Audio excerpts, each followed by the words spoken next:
the voice of the Hoosiers, Don Fischer. Don, how are you, sir? I'm fine. How are you? I'm doing well, man. Charlie was already asking the same thing. How you doing? Well, I'm doing good, but there's always that big except out there right now, unfortunately. But yeah, it was a different weekend. Hopefully, not a good weekend for football, of course, but a lot of other things to talk about. Hoosier Hysteria got underway, but of course, Don, you were in Happy Valley, and things didn't go well at all for Indiana on the football side of things. Shut out for the first time in nearly over 2 decades. It wasn't a happy time. Trust me. It was not. I can't tell you how disappointed I am in this football team right now. And it's not the whole football team. It's the offensive side of the ball. There's no doubt 69 yards of rushing on Saturday, just over 200 yards in total. Michael Penix struggles again, gets hurt at the end of the third quarter, goes out. A little bit of a spark from Jack Tuttle there, I thought, but they couldn't put points on the scoreboard. And it's a team right now that has a lot of soul searching to do. They got to look in that mirror. The offensive line, to me, is the big problem. It is not protecting for the passing attack. They're not opening holes for the run game. And when they do that, it's against lesser competition, Idaho and Western Kentucky, against everybody else, the other top teams that they played, Iowa, Cincinnati, and now Penn State. They couldn't move the football on the ground. And when you can't move the football on the ground and give your offense a little opportunity for balance, that kind of thing, and you can't protect your quarterback, you're in for a long, long ball game. And obviously that was the case on Saturday. Yeah, the offense it scares me because you don't see anything that gives you any hope right now. And that's the fear. You're like, wow, where can we look towards for hope towards the next game? And I'm not seeing that because I'm not seeing progression.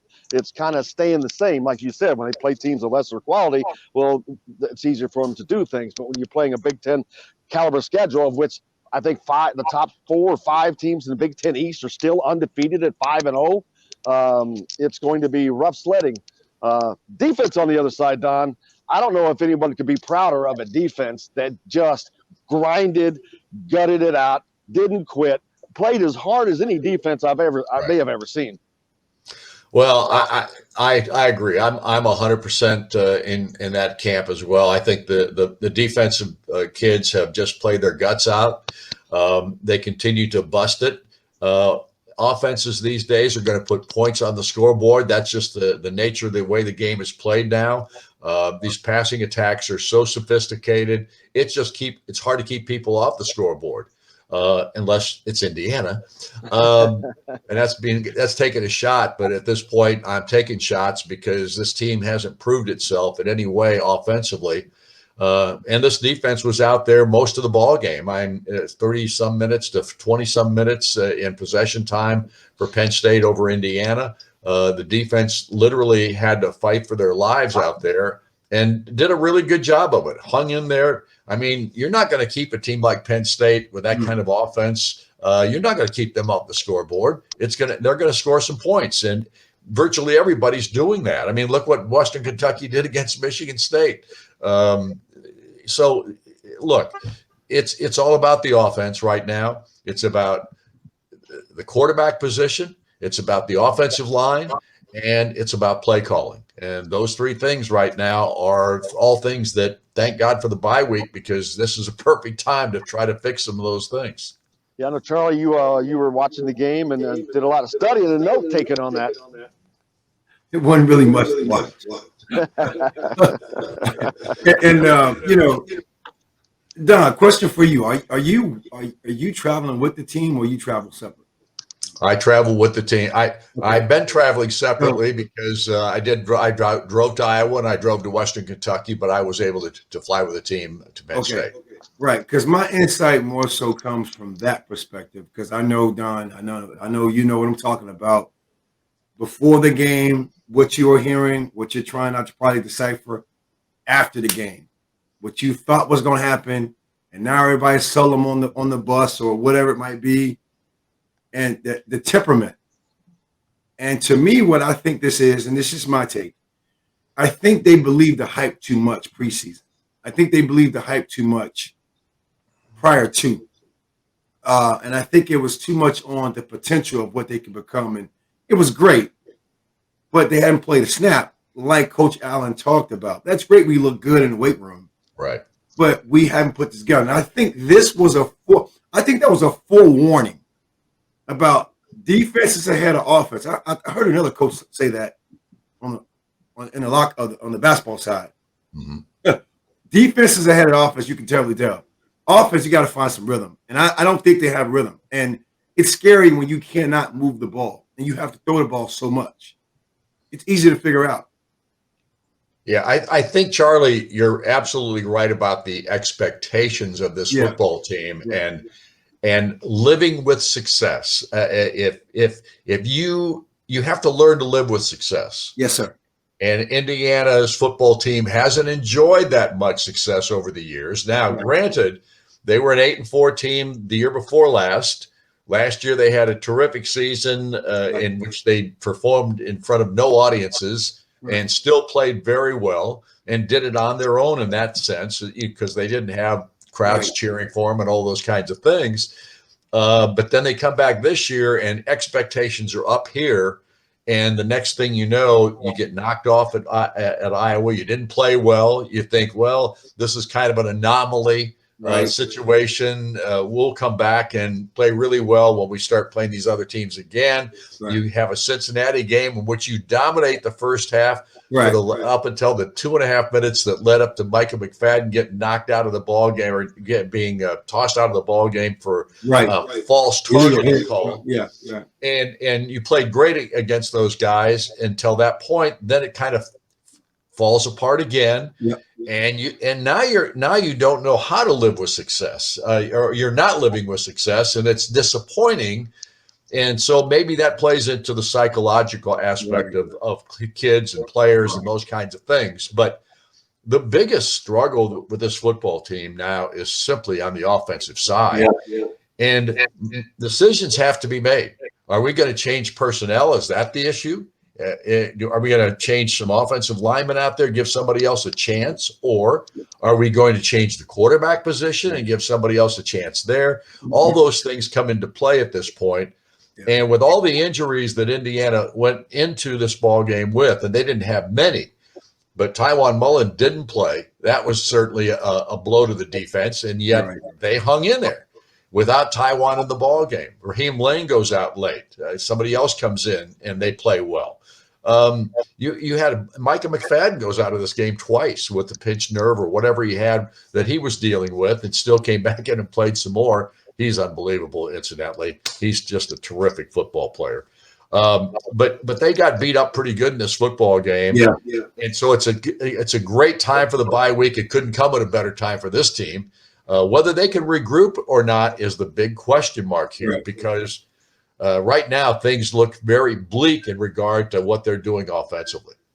Yeah, and what's in turn that looks bleak in regards to bowl eligibility, because now you have to start counting wins, and that's getting more and more difficult. As I said earlier, the top 5 teams in the Big Ten East are undefeated, man. So many other teams have gotten better, whether it's Michigan, Michigan State, even the Marylands and Rutgers have gotten better. But it's going to be a very difficult schedule ahead now, all Big Ten games. And all these teams are playing pretty daggone well. Minnesota with an upset over Purdue. They're on the schedule. You got Michigan State coming down. They handled Western Kentucky easily, scoring 48 points on them.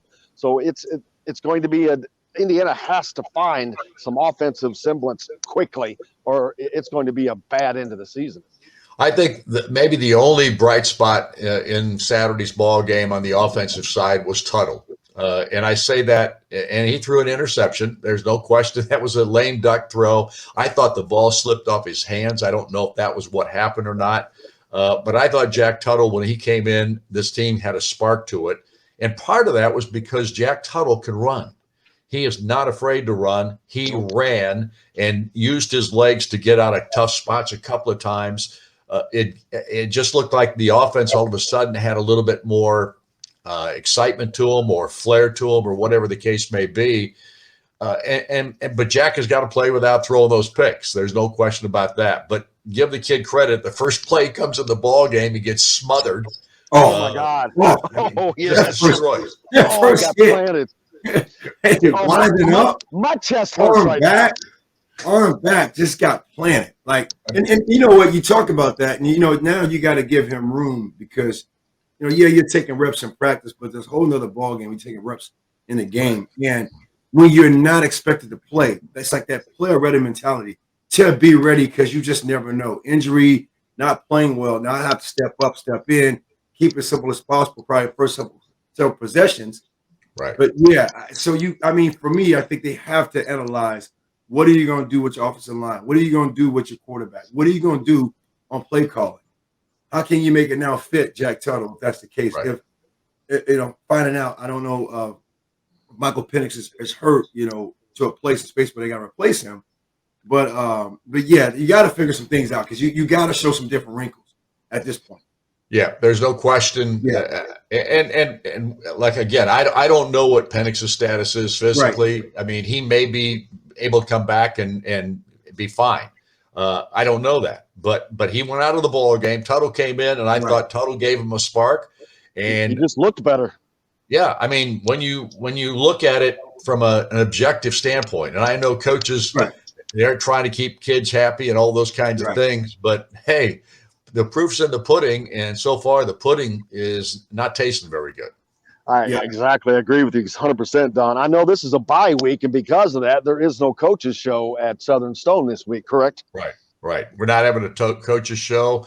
There's no press conference today, although they're now going to have a Zoom conference with Tom Allen at 11 o'clock. So I don't know what that status, if that means something, or Tom's just wanting to talk about what's going on with his football team, but we'll find out at 11 o'clock today. But so maybe we'll learn some things that perhaps we don't want to hear. At the same time, maybe it's just about let's get this thing turned around, and here's a plan that we're invoking to go ahead with it. And we'll just have to wait and see. But something has to change with this offense. There's no question about it. Absolutely. While you were out of town in Happy Valley, Don, of course, Hoosier Hysteria was going on here. The introduction of Mike Woodson, Mike Woodson era begins. It was pretty cool seeing Mike. I got to be honest with you, if you're just a sports fan, to see Mike Woodson, Dane Fife, and Isaiah Thomas in candy stripes, that was pretty cool. I mean, just from a sports fan standpoint, because I didn't get to see Isaiah Thomas play live. I didn't get to see Mike Woodson play live. I thought that was a pretty cool thing, and see Dane Fife come out with his daughters kind of really brought that home of him coming back. I just thought that was a pretty cool atmosphere. Well, I didn't get a chance to see it. People talked about it, and everybody said the same thing that you're saying in regard to the show that they put on. I guess they didn't scrimmage or anything like that. They just had the contests and all. But the other thing about it was, too, to see the women's team come out there, an Elite Eight team that's returning every player from that team. You talk about Indiana basketball being right where it needs to be at this point for both men and women. That's a special thing. I always thought Hoosier Hysteria was a really cool deal. I at 4:00 in the afternoon on a Saturday, I didn't think I don't know why that was going on, but maybe it was to not conflict with the men's basketball or the men's football game and that kind of thing. But back in the day, we did this at midnight. Yeah. Charlie, when you were there, it was a midnight deal. It was Midnight Madness or whatever they wanted to call it. And it was packed. So maybe you want to go back to Midnight Madness if you want to get a full house. You know what I'm saying? Yeah, it was pretty cool for me to watch because it was different. It was different. And I watched like the introduction. Someone was gracious enough on Facebook to like record it. So I'm just watching it. And what I thought was pretty cool was, I love how they brought the women's out first. And, pretty impressive what they've done over the last several years, and especially last year. Then to watch and get goosebumps, man, where Isaiah came out and was emotional. Dane with his daughters, the music selection that all the players had was interesting too. Because to me, the most interesting music selection was Coach Woodson, listening to Notorious B.I.G. I love when you call him Big Papa. That was like, I was laughing, and he was over there. That's on your playlist, right, Don? That's on Don's playlist. His head dancing, and I'm like, man, this is a whole nother ball game. And one interesting thing that I heard that I definitely want to dive into with you guys is when he addressed the crowd, when he addressed the fans, he literally addressed the players and told the players, just play. Let me coach, you play. That to me was the biggest takeaway out of that, where, hey man, there's no pressure on you. Go out here and do what you know, love, and respect. And let me take care of coaching and guiding and teach. Like that to me was the biggest takeaway. And I texted Jim and said, man, am I eligible? Can I play? Can I go back? Yeah. Because I mean, just he gets it. At least, I'm not saying they're going to win because of that. But when you got somebody telling you, man, go out here and muck it up, we're going to figure this out. Like, I mean, that's the best feeling ever in the world.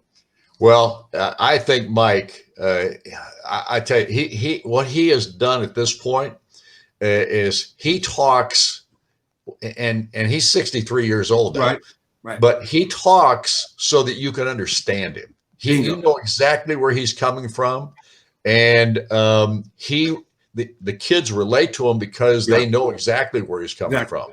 So I agree with you 100% on that. I will say this, Charlie, I have no idea what you just said in regard to music and the music. Yeah, I got you. And I like that. I don't know what you're talking about. I have no idea. I don't know who you guys that you listen to, because if it's not in the 60s, 70s, and the early 80s, I have no idea what you're talking about. Well, okay. How about Jesus not around in the 60s or 70s. How about this? Coach Terry came out. The women's coach came out to John Cougar Miller camp. That was fitting. Yeah, that was fitting. I love her select. See, I was listening to the music. So I think you can relate to him. Oh, I definitely can. I can relate to Aretha Franklin and Barry White and all those kinds of people. Earth, Wind, and Fire is my favorite group of all. I gotta give you some homework and research then, Don, because Mike Woodson came out to some rap music, and he came out to a guy, and I wonder if he met this guy when this guy was alive in New York City. There's a very popular rapper named Notorious B.I.G., and the song was called "I Love It When You Call Me Big Papa." Like that was like a wow. I like that, Mike Woodson. I like that swag in you. Well, we got to get Don out of here. Go ahead, Don. I want to. We were. They had this. First of all, at Penn State, they play like country music. This is like we're there 3 hours before kickoff, right? So there's nobody in the stands or anything like that. So they got country music playing over the PA system. Really? And Joe Smith, who is my age, and George Bose, who's our engineer, was there. These guys are all, in the older group, so to speak, music genre. So at any rate, literally like 2 hours before kickoff. Now this is when the players start to arrive. They change the whole thing. This is so loud. I mean, literally, it's so loud. Even the country music was really loud that they were playing beforehand, but at least you knew some of the songs and you could hum along with something. Oh, yeah. Then they started this rap music and all that kind of stuff. I mean, Don said, I'm out.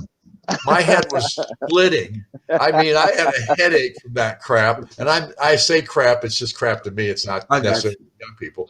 But my point is it was so loud. And they have everything turned up so loud there because the crowd, it is one of the loudest places you'll ever do a football game or a basketball game for that matter. But and Illinois used to be the worst. Illinois had even louder than in their basketball arena. It was the loudest place I've ever been in.